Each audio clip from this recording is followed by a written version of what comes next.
5 to 30 minutes में पूरा beta function अच्छे से कवर करा दो। कुछ भी ऐसा दिखाई दे इस टाइप का सम तो समझ जाना कि ये टाइप 1 का सम, 0 to इंफिनिटी।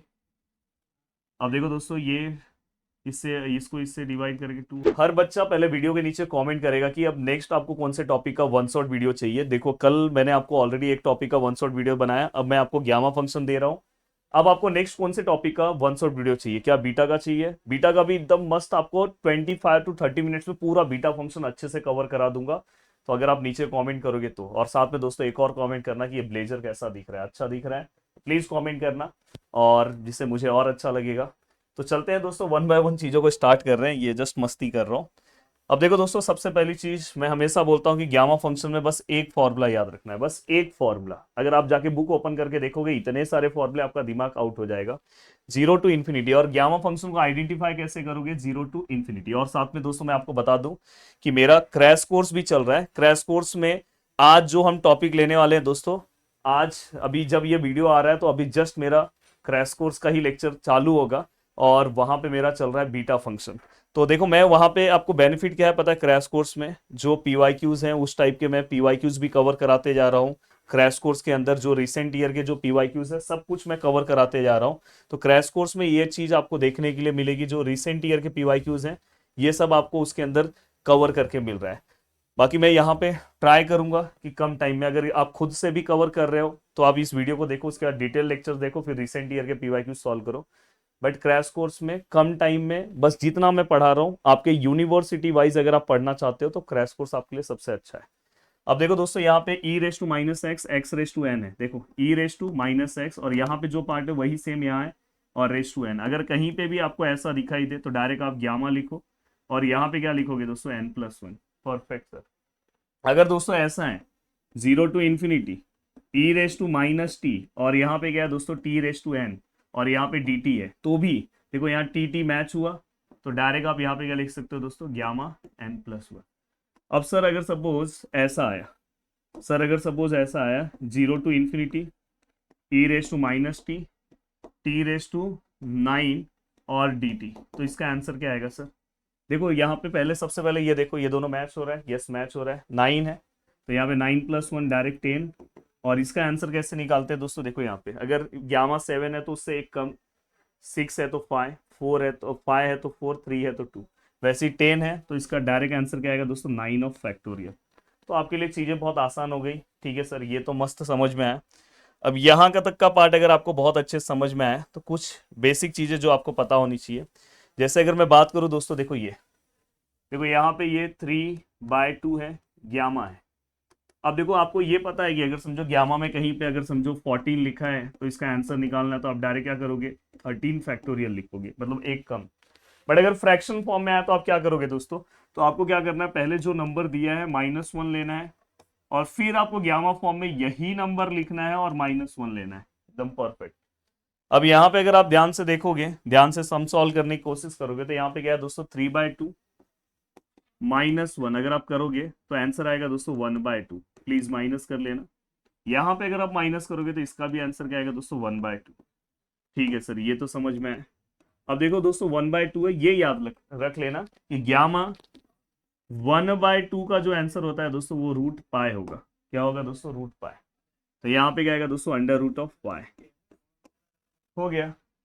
अब यहां तक की चीजें होने के बाद ये बहुत ही अच्छे तरीके से हमने कंप्लीट कर दिया कि सर आपको फ्रैक्शन पार्ट भी अब हमें समझ में आया। अब नेक्स्ट पार्ट है दोस्तों ये, कि कहीं पे भी अगर दोस्तों आपको ऐसा लिखा है ग्यामा p और ग्यामा 1 - p, तो डायरेक्ट इसका आंसर हम लिखते हैं पाई और साइन p पाई। डायरेक्ट बाय डायरेक्ट हम इसका ये आंसर लिखेंगे। जैसे अगर दोस्तों मैं जैसे यहाँ पे देखो 1/4 ले रहा हूँ, और 1 - 1/4 मतलब दोस्तों 3/4 होता है। अगर आप 4 - 1 यहाँ पे दिखाई दिया तो समझ जाना इसी टाइप का सम है। इसी को देखो मैं इसकी तरह लिख रहा हूँ 1/4। देखो ये 1 - 1/4 करोगे तो आपको 3/4 ही मिलेगा। तो कहीं पे अगर आपको ये पार्ट मिल रहा है तो मतलब आप ये कोरोलरी यूज कर सकते हो पाई, और यहाँ पे क्या आएगा दोस्तों? साइन p का वैल्यू क्या है दोस्तों? 1/4, और उसको अगर आप पाई से मल्टीप्लाई करोगे तो क्या आएगा दोस्तों? π/4। तो ये क्या होगा दोस्तों? पाई, और ये क्या है? साइन π/4 मतलब 1/√2। नेक्स्ट स्टेप में √2 ऊपर जाएगा तो क्या आएगा दोस्तों? √2 पाई।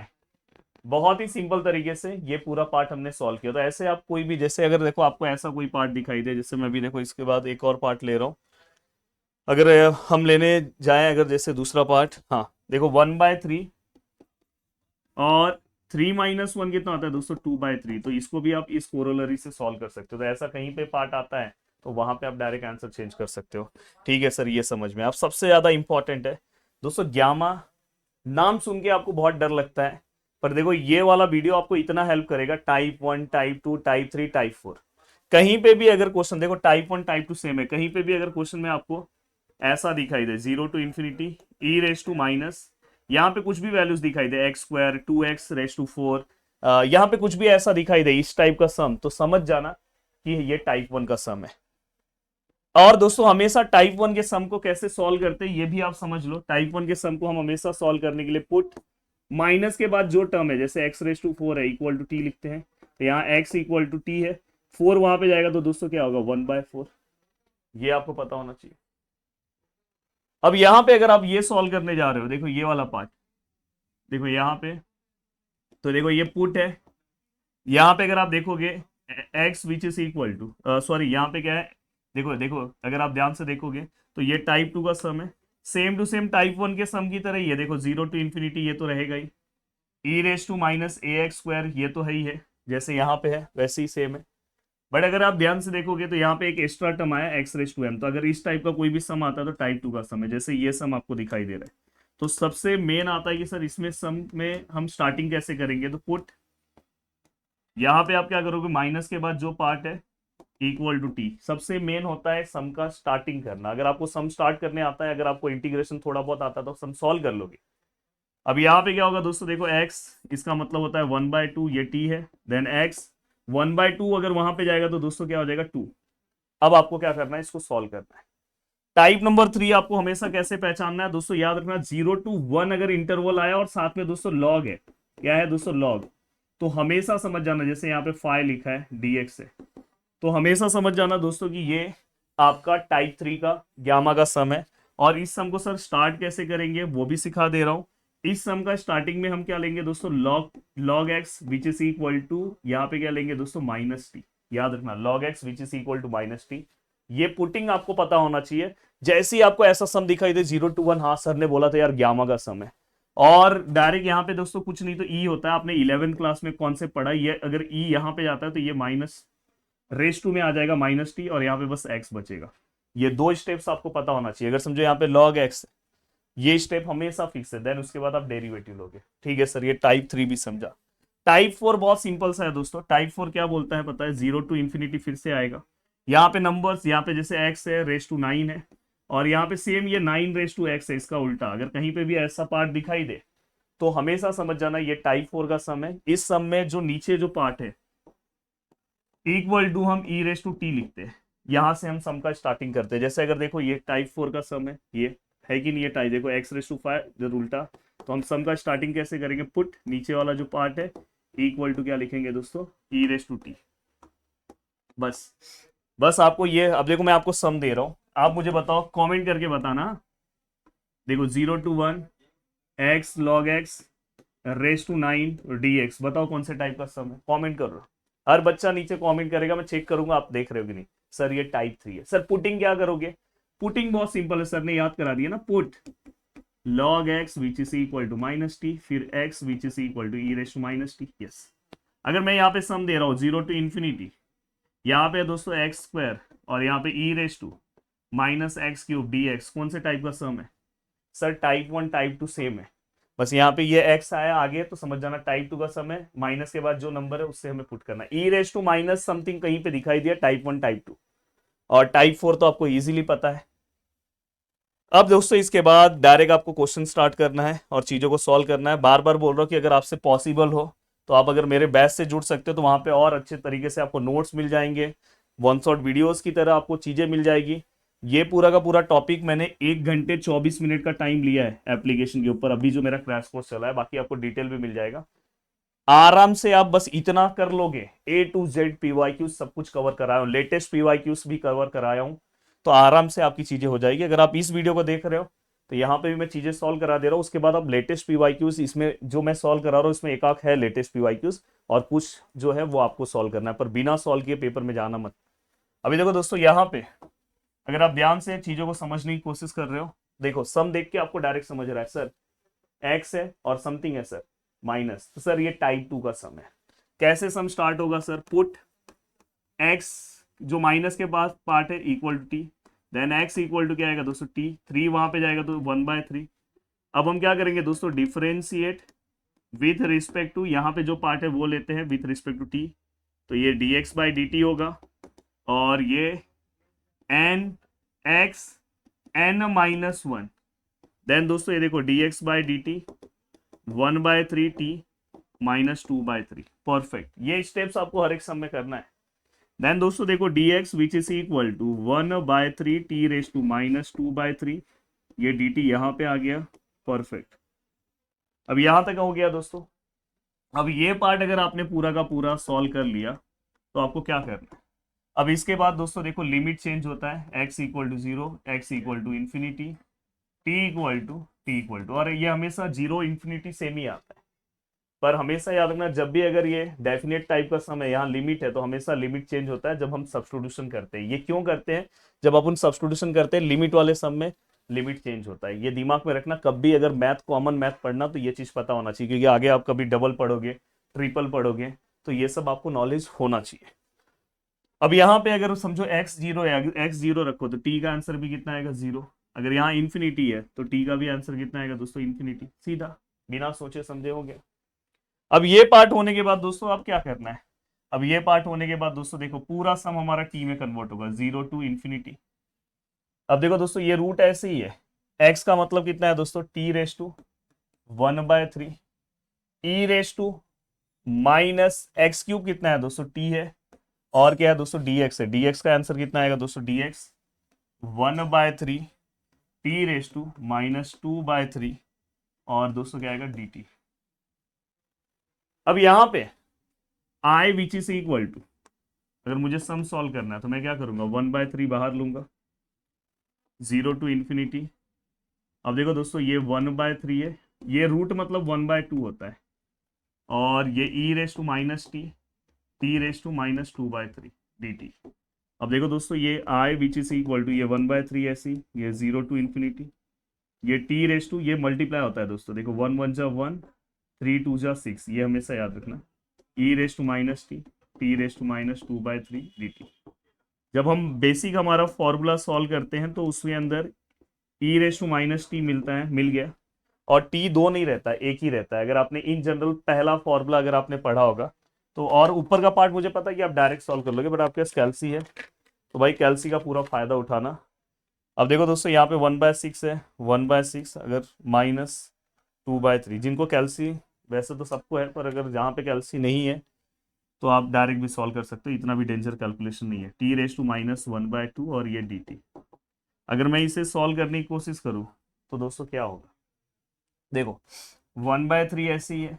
अब देखो ये टी मैच हो गया, -t बन गया, यहाँ पे हमेशा एक सिंगल पार्ट आना चाहिए, जैसे -x है तो यहाँ पे भी x -t है, तो यहाँ पे t -u है तो यहाँ पे भी u, और ये जो पार्ट है दोस्तों, जो भी पार्ट है -1/2 +1 लिखेंगे फॉर्मूला वाइज, तो 1/3 1/2, 1/2 मतलब क्या होगा दोस्तों √π/3, क्योंकि 1/2 मैंने पीछे बोला ना √π होता है। डन सर, ये भी समझ में। अब ये पार्ट होने के बाद दोस्तों देखो, ऐसे मैंने बहुत सारे सम्स कराए हैं ये सब, बट देखो यहाँ पे जो चीजें बहुत ज्यादा जरूरी है, बहुत उसकी जरूरत है, वो सम करा रहा हूँ। देखो यहाँ पे अब ये सब ऐसे सम्स भी आपसे पूछे जा सकते हैं जहाँ पे देखो ये अलग पार्ट है, ये अलग पार्ट है, और हमें ये प्रूफ करके लेकर आना है, तो मैं इसको I1 ले लेता हूँ। देखो let I1 which is equal to 0 to infinity x² e⁻x⁴ dx, सब कुछ सेम है, ये आता है आपको सॉल्व करने। तो यहाँ पे ऐसे दो पार्ट है जिसको एक साथ लेकर आओ, और फिर इसके बाद ये आंसर आ जाएगा। देखते हैं। अब देखो दोस्तों ऐसे केस में हम क्या करेंगे, पुट यहाँ पे देखो माइनस के बाद क्या है दोस्तों x⁴ which is equal t, then x equal t⁻4 का वहां पे क्या, तो क्या आएगा दोस्तों 1/4, देन क्या आएगा दोस्तों dx/dt, ये 1/4 t⁻1/4 -1, dx which is equal to 1/4 t raise to -3/4 अगर आप सॉल्व करते हो dt। ये सब तो बेसिक कैलकुलेशन है। अब देखो पीछे की तरह ही सॉल्व है, कुछ नया नहीं है। अब ये अगर आपने सॉल्व किया तो लिमिट क्या होगा, अब लिमिट भी चेंज होगा, x equal to 0 to x equal to infinity, t equal to, अब देखो दोस्तों अगर मैं t का वैल्यू चेंज करने की कोशिश करूँ तो t का वैल्यू क्या है, अगर मैं यहाँ पे 0 रखता हूँ तो 0 ही आएगा, इन्फिनिटी रखता हूँ तो यहाँ पे क्या आएगा दोस्तों, इन्फिनिटी। ठीक है, अब ये पार्ट अगर आपने सॉल्व कर दिया है, देखो दोस्तों अब ये पार्ट हो गया। अब हमारा sum i which is equal to 0 to infinity, x के बदले क्या आएगा दोस्तों, ये एक्स के बदले यहाँ पे क्या आएगा दोस्तों, टी रेस टू 1/4, और यहाँ पे क्या है दोस्तों square e raise to minus x raise to 4 का आंसर कितना है दोस्तों टी, और यहाँ पे क्या आएगा दोस्तों डी एक्स है, डी एक्स की जगह पे क्या आएगा दोस्तों 1/4 टी रेस टू -3/4, और यहाँ पे क्या आएगा दोस्तों डी टी। अब अगर मैं इसे सॉल्व करूँ, आई विच इज इक्वल टू 1/4 बाहर आएगा, 0 टू इन्फिनिटी, अब देखो दोस्तों ये इससे इसको इससे डिवाइड करके 2 होगा, तो ये टी रेस टू 1/2 हो जाएगा, देन यहाँ पे टी रेस टू -3/4 हो जाएगा, और e raise to minus t और d t, then I which is equal to 1/4 0 to infinity e raise to minus t and t raise to, इसका basic calculation आप सॉल्व करो, क्या आएगा दोस्तों 1/2 -3/4, तो यहाँ पे क्या आएगा दोस्तों -1/4 ऑफ डी टी। अब दोस्तों इसको सॉल्व कैसे करेंगे, आई विच इज इक्वल टू 1/4, ये क्या आएगा दोस्तों ग्यामा, यहाँ पे जो भी वैल्यूज है -1/4 +1, तो ये 1/4 ग्यामा, इसको अगर आप सॉल्व करते हो तो 3/4 आएगा, कितना आएगा दोस्तों 3/4, और 3/4 को अगर आप सॉल्व करते हो, जैसे 3/4 -1 करते हो, जैसे 3/4 -1, आंसर माइनस में आता है, मतलब ये सॉल्व नहीं होगा, इसको इतना ही हम रखेंगे, ये I1 है। तो ये हमारा क्या है दोस्तों I1, तो सीधा सिंपल हमने ये पूरा पार्ट सॉल्व कर दिया, I1 which is equal to 1/4 gamma 3/4। ठीक है सर, ये सॉल्व हुआ। अब ये सॉल्व होने के बाद अब हम आगे के पार्ट की ओर बढ़ेंगे, आगे के पार्ट मतलब ये वाला पार्ट, तो I2 which is equal to 0 to infinity e raise to minus x square, यहाँ पे क्या है दोस्तों √x है, यहाँ पे क्या है दोस्तों dx है। अब मुझे ये वाला पार्ट सॉल्व करना है, तो क्या करना होगा, तो यहाँ पे हम सबसे पहले थोड़ा सा सम को सिंप्लीफाई करेंगे, 0 to infinity e raise to minus x square, इसका मतलब क्या है दोस्तों 1/2 dx। देखो बहुत लोगों को लग रहा होगा ये x नीचे है तो टाइप 4 का सम है, बिल्कुल नहीं, ई रेस टू समथिंग रहेगा, मतलब टाइप 1 टाइप 2। अभी देखो ये टाइप 2 की तरह दिखने लगेगा, 0 टू इन्फिनिटी, ये ऊपर आएगा तो दोस्तों देखो -1/2 और e raise to minus x square और dx हो गया। अब मैं अगर इसको नेक्स्ट पेज पे कॉपी करूं, ठीक है, अब देखो मैं इसको नेक्स्ट पेज पे कॉपी कर रहा हूं, हाँ, अगर मैं यहाँ पे चीजों को सॉल्व करने की कोशिश करूं तो देखो यहाँ पे put x square which is equal T, और यहाँ पे दोस्तों एक्स विच इज इक्वल 2 वहां पे जाएगा तो 1/2, ये dx बाई डी टी, ये 1/2। ओके, मैं इसको ऐसे भी सॉल्व कर सकता हूँ दोस्तों, देखो ये 1/2 मतलब ही क्या होगा √2, तो 1/, then dx which is equal to 1/2 √t, और यहाँ पे क्या आएगा दोस्तों dt, तो आप उन्हें ऐसे भी रख सकते हैं, कोई दिक्कत नहीं।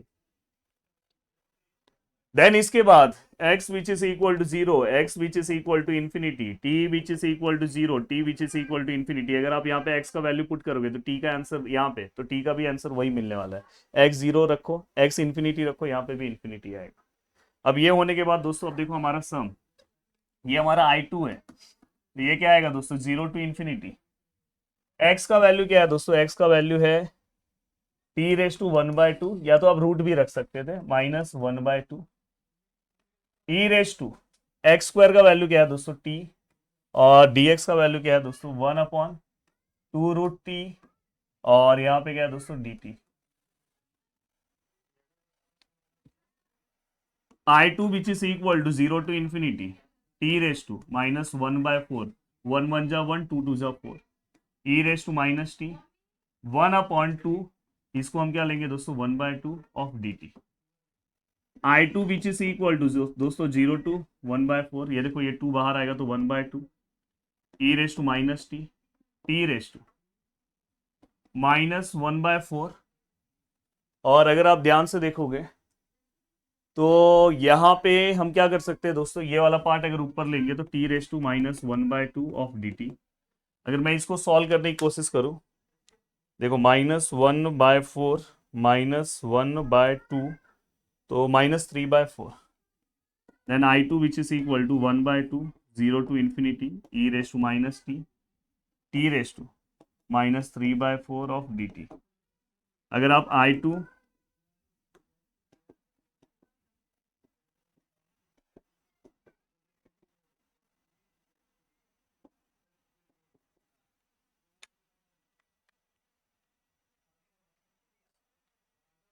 1 by 4, यहाँ पे क्या आएगा दोस्तों 1 by 4। अब यहाँ पे जो भी हमें आंसर मिला, अगर आप 1 by 4 को फिर से सॉल्व करने जाओगे तो माइनस में आएगा। अब देखो यहाँ पे आप पूरा का पूरा LHS लिखो, ये बड़ा सम है तो देखो यहाँ पे आप LHS लिखोगे LHS। अब यहाँ पे आपका I1 है मल्टीप्लाई बाय I2, पर आप जब एग्जाम में लिखना तो दोनों साथ में लिखना, ये दोनों साथ में लिखना दोस्तों, I1 मल्टीप्लाई बाय I2। तो देखो यहाँ पे I1 कितना था दोस्तों, आपने पीछे निकाला है, I1 1/4, 1/4, 3/4, 1/2, 1/4। अब देखो दोस्तों 4 2 जा 8, और ये देखो ये पहले मैं लिख रहा हूँ 1/4, फिर यहाँ पे मैं क्या लिख रहा हूँ 3/4। अब 1/4 और 3/4 हमने पीछे निकाला इसका आंसर कोरोलरी से, तो मैं आप कोरोलरी अगर आपको आता रहेगा तो वहां निकालो, पर मैंने निकाला इसलिए डायरेक्ट दिखा रहा हूँ। देखो 1/4 3/4 √2π, क्या है इसका आंसर दोस्तों √2π। तो यहाँ पे अपन डायरेक्ट इसका आंसर क्या लिख सकते हैं √2π। तो देखो 1/8 √2π। अब देखो दोस्तों ऐसे केस में अगर आपको आपका प्रूफ जो है वो अलग है, आपके प्रूफ में √2 नीचे है दोस्तों ये, तो ऐसे केस में क्या करना है ऊपर नीचे √2 से मल्टीप्लाई करो। देखो ऐसे केस में जब √2 नीचे है तो √2 मल्टीप्लाई करो, तो यहाँ पे क्या हो जाएगा दोस्तों 1/8 √2 इंटू √2 2 हो जाएगा, और पाए बाय √2, 2 1 जा 2 4 जा, तो पाए बाय 4√2। सीधा सिंपल अपना आंसर आ गया। अब चलते हैं दोस्तों आगे की ओर। अब देखो दोस्तों ये अगर आप ध्यान से देखोगे तो ये वाला ही पार्ट एक पार्ट है जो अगर आप ध्यान से देखना, अगर आपको चीजें समझ में आ रही होगी प्लीज देख लेना, वैसे मेरे डिटेल लेक्चर्स में रहेगा ये सम। तो ऐसे सम्स आपको सॉल्व करने चाहिए, ऐसे सम्स आपको सॉल्व करने चाहिए, इस टाइप के सम्स आपको सॉल्व करने चाहिए दोस्तों, जो मैं पूरा का पूरा मेरे क्रैश कोर्स ये सब डिटेल क्रैश कोर्स में कवर करा रहा हूँ। तो अब मैंने आपके लिए भी 1 शॉट वीडियोस कवर करके दे दिया जो हमारे यूट्यूब के स्टूडेंट है। बाकी अगर आप ये भी देख सकते हो, अगर आपसे पॉसिबल हो रहा है तो अब आपको आइडिया आ गया, टाइप समझा दिया, हर टाइप की चीज़ें सॉल्व करा दी, तो अब थोड़ा बहुत और प्रैक्टिस कर लो, आपकी चीज़ें कंप्लीट हो जाएगी। अब नेक्स्ट कौन सा पार्ट चाहिए वो भी आप मुझे बता दो। जय हिंद दोस्तों।